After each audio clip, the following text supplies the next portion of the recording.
15 বছরের কিশোরী জামিলাকে ধর্ষণের পর হত্যা করে এভাবেই সরিষা ক্ষেতে ফেলে রেখেছে দুর্বৃত্তরা। পাবনার এসপি আনোয়ার জাহিদ, আমাদের দেশে বুঝছেন কখনো কি দর্শনকারী কমবে না।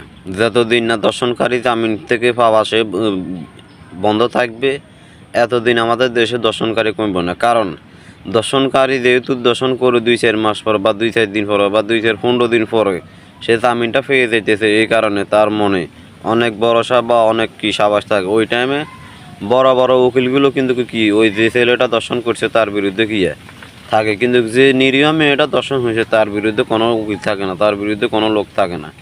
কারণ সে তো নিরীহ, সে তো দুর্বল একটা কি, তার ফ্যামিলিতে দুর্বল। এই কারণে তো যতদিন আমাদের দেশে আপনার দর্শনকারীর বিরুদ্ধে কোনো উকিল বা কোনো পুলিশ কোনো প্রশাসন থাকবে, এতদিন আমাদের দেশে দর্শন কমবেও না, দর্শন এতদিন কি আমাদের দেশ থেকে যাইবেও না।